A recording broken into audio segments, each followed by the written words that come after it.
अपने अपने विचारधारा सब अलग अलग भले ही हो, लेकिन भारतीय संस्कृति के आधार पर हम सब लोग एकत्रित होना बहुत आवश्यक है। यह जो प्रयास है बहुत बड़ा प्रयास है। समुद्र में मिलने के बाद तो नदियां एक हो ही जाते हैं, लेकिन जब नदियां बहती रहती हैं उस समय नदियों को जोड़ने का काम जो जितना कठिन है उतना ही बड़ा कठिन काम संतों को जोड़ने का है। वो काम आज इस संत महापरिषद के द्वारा संपन्न हो रहा है। यह एक अभिनंदनीय है, यह एक स्वागतार्ह विकास है, स्वागतार्ह विकास है। और इस समय का एक बुलाव है, यह आवश्यक है, क्योंकि अलग अलग विचारधाराओं को ही पकड़ करके हम लोगों को अलग अलग बना करके अपने प्रभुत्व को हमारे ऊपर डालने का एक बड़ा प्रयास देश विदेशों से भारत के ऊपर हो रहा है। इस समय में अगर हम एकत्रित नहीं होंगे तो हम अपने अस्मिता को खो लेंगे। केवल अस्मिता को नहीं, अस्तित्व को ही खोने का समय दूर नहीं है। अगर अब भी हम नहीं जागेंगे तो जागने का समय भी हमको नहीं मिलता है। इसीलिए यह जो प्रयास है एकत्रित होने का, यह एक बहुत अभिनंदनीय प्रयास है, सर्वश्रेष्ठ प्रयास, सर्वश्रेष्ठ प्रयास। और इसमें अपने अपने आचरण, अपने अपने सिद्धांत और अपने अपने विचारधाराओं को अपने जीवन में अनुष्ठान करने के साथ साथ दूसरे संप्रदाय को, दूसरे विचारधाराओं को गौरव के साथ स्वीकार करना। स्वीकार करने का मतलब यह नहीं है कि आप अपने जीवन में उसको स्वीकार करो, ऐसा नहीं है। उसके प्रति गौरव भाव रखो, उसके प्रति आदर भाव रख करके हम सब लोग एक हैं।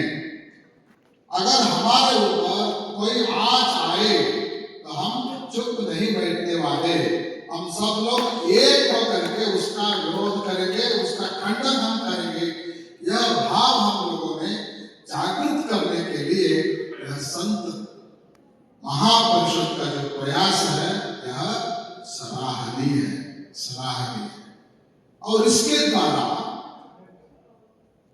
जैसे घड़े में पानी रखे हैं, घड़े भले भले अलग अलग हो, कोई घड़ा सोने का है, कोई घड़ा तांबे का है, कोई घड़ा मिट्टी का है, कोई घड़ा स्टील का है, लेकिन घड़े में भरा जो पानी है वो एक है।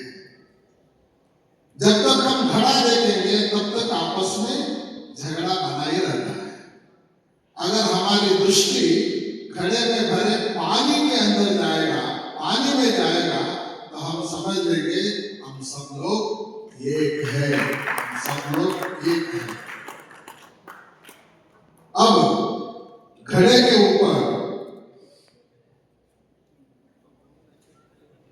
ज्यादा दृष्टि न रखते हुए हम लोग पानी को देख करके एकत्रित हो जाना चाहिए और इस एकत्रित स्वभाव को भारतीय संस्कृति के आधार पर बच्चों को भी समझाना चाहिए। गुरु के प्रति, धर्म के प्रति, संस्कृति के प्रति श्रद्धा उगने के लिए संत महापरिषद के द्वारा जो प्रयास हो रहा है वह अत्यंत सराहनीय है और अभिनंदनीय है। हम सब लोग एक होकर के इस भारतीय संस्कृति को सुरक्षा के लिए एकजुट प्रयास करेंगे। हम लोग एकत्रित भी होंगे, भारतीयता की सुरक्षा भी रहेगी और हम संतों के ऊपर कोई आँच आएगा, हम सब लोग एकजुट होकर के उसका विरोध भी करके हम लोग अपने अस्मिता को सुरक्षा करने के लिए विशेष भूमिका होगी। इसके लिए हम हृदयपूर्वक स्वागत करते हैं और हृदयपूर्वक अभिनंदन करते हैं। हमारा जो भाव है, प्राचीन ऋषि मुनियों ने यही कहा है, यं शैवा समुपासते शिवैति ब्रह्मेति वेदान्तिनो बौद्धा बुद्ध इति प्रमाणपटवः कत्तेति नैयायिकाः अर्हं विद्यते वेद शासनरता कर्मेति मीमांसकाः सोऽयं वो विदधातु वाञ्छितफलं त्रैलोक्यनाथो विभुः। इस संस्कृति के ऊपर हमारा विश्वास होनी चाहिए और हमारी श्रद्धा होनी चाहिए। ऐसे भाव के साथ हम आगे चलेंगे तो भारतीयता और भारतीय संस्कृति अपने आप ऊंचा हो जाएगा। उसके लिए हम सब लोग मिल करके प्रयास करें।